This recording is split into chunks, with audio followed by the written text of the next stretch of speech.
हाय सांग मैंने जय जगन्नाथ केमिति अच्छे समस्ते आशा करूँ समस्त भल थे सांग मैंने आज भिडियोटी कौ टॉपिक हम आप टाइटल देखी निहाती जानी जाइए बहुत नुआ भाई मैंने अच्छा जो मैंने माने ओला उबेर गाड़ी किणिकी लगे चाहूँगी तो ये भिडियोटी निहाती जरूरी दयाक भिडियोटी संपूर्ण देखूँ तापर आपने निजे डिसाइड करेंगे बर्तमान गाड़ी किणिकी कैब लाइन में पशिबे ना नहीं ना थर पशिगले बहुत हईराण हो बहुत पुराना ड्राइवर भाई मैंने अच्छा जो मैंने बर्तमान माने गाड़ी EMI भरियापाई सक्षम हो पारना बर्तमान कहीं बेपार बहुत लो अच्छी बर्तमान बाहागर सीजन चली नॉर्मली बाहागर सीजन रे कैब भाई मानकर बेपार भल हुए फेयर भी अधिका मिले तो ना बुकिंग होउची ना भल फेयर मिलूची माने पर डे टंका 2000 कमाइबा बहुत कष्ट हो माने सकाल 8टार जब लॉगिन करेंगे 8टा रू 10टा जाए कम कले 14 घंटा पूरा फुल परिश्रम कलापर भी टंका 2000 हो पारुनी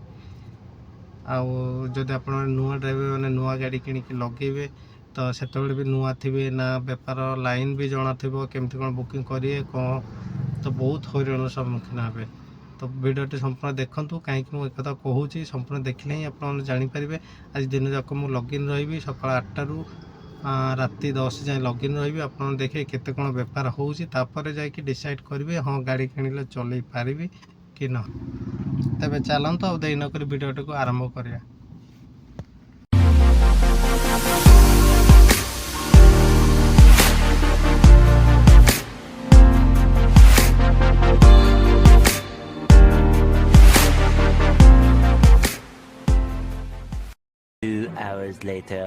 सांग मैंने पाखापाखि 2 घंटा वेट कलापर जा गोटे बुकिंग अच्छे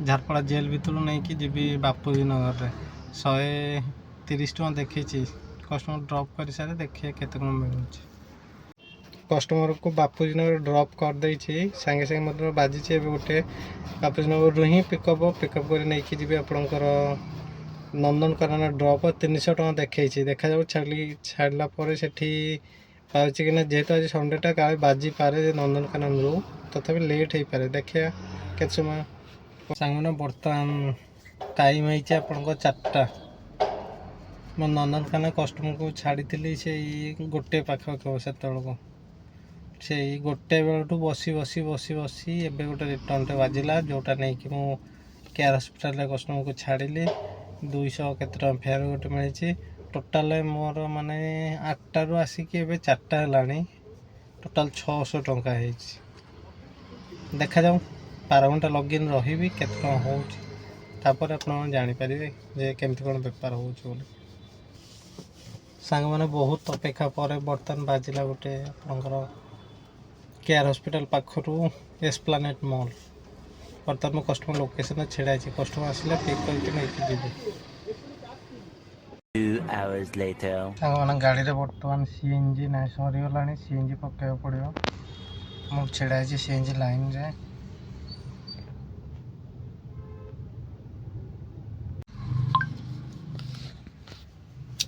सांग मैंने बर्तमान टाइम है राति 11टा और टोटाल उबेर मोर अर्निंग है टंका 2014 ना 15 आ गोटे खुशी खबर आज फास्ट टाइम पे मत ओडिशा यात्री आप बुकिंगटा बाजिला तो ओडिशा यात्री आप मुझे ड्रॉप करी 12.7 किलोमीटर कस्टमर डिस्टेंस थिला ता भितर मत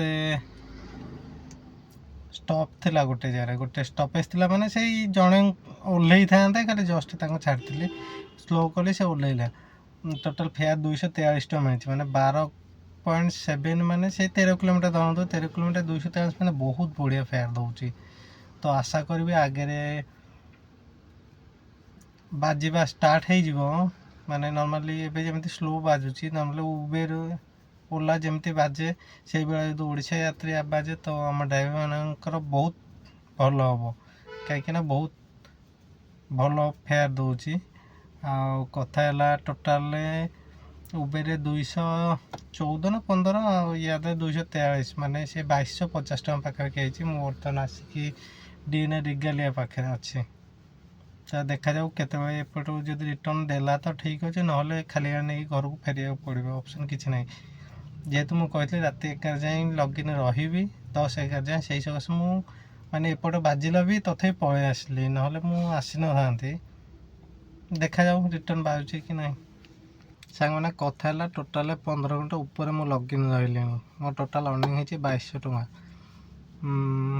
ତା ଭିତରେ CNG ପଳେଇଛି ମୋର 700 ପାଖାପାଖି। ତ 1500 ଟଙ୍କା ରୋଜଗାର ପାଇଁ 15 ଘଣ୍ଟା ଲଗ୍ଇନ୍, ପୁଣି କାଲି ସକାଳେ ଲଗ୍ଇନ୍ କରିବାର ଅଛି। କଣ୍ଟିନ୍ୟୁ 15 ଘଣ୍ଟା ଖଟି ହେବନି। ଆଉ ଆଜି ତ ହେଇଗଲା ଟଙ୍କା 2200, ଆଉ ନହେଲେ କେଉଁଦିନ ଟଙ୍କା 2000 ପୁରେଇବାକୁ ବହୁତ କଷ୍ଟ ହେଉଛି। ସେଇ ପରିବାରରେ ଯେଉଁ ବହୁତ ଭାଇମାନେ ଅଛନ୍ତି ରାତିରେ ଗାଡ଼ି ଚଲେଇ ପାରନ୍ତିନି କି ଚଲାନ୍ତିନି, ଆପଣଙ୍କ ସେଇ ସନ୍ଧ୍ୟା 7ଟା ମ୍ୟାକ୍ସିମମ୍ 8ଟା ଯାଏଁ ମାନେ ଗାଡ଼ି ଚଲାନ୍ତି। ତ ସେମାନେ ଟଙ୍କା 1300-1400 କରିକି ଘରକୁ ଯାଉଛନ୍ତି। ତ ବର୍ତ୍ତମାନ ଯେଉଁ ଭଳିଆ ସିଚୁଏସନ୍, ଲାଷ୍ଟ 3-4 ମାସ ହେବ ମାନେ ଟୋଟାଲ ବୁକିଂ ନାହିଁ। ଆଉ ବହୁତ ଭାଇମାନେ ଅଛନ୍ତି ଗାଡ଼ି ବିକିବା ପାଇଁ ହିଁ ପ୍ରସ୍ତୁତ ହେଇଗଲାଣି। ତ ଯଦି ଏଇ ଲାଇନ୍ରେ ଆସିବେ, ଦୟାକରି ଆଗରୁ ଭାବନ୍ତୁ ଥରେ।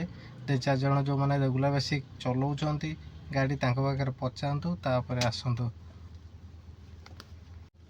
ଆପଣମାନେ ୟୁଟ୍ୟୁବରେ ଦେଖିଥିବେ ଯେ ଡେଲି ଏତିକି ଅର୍ଣ୍ଣିଂ ହେଉଛି, ଟଙ୍କା 2000, 4000, 5000। ତ ଆକ୍ଚୁଆଲି ସବୁ ଜିନିଷ ସତ ହୁଏନି।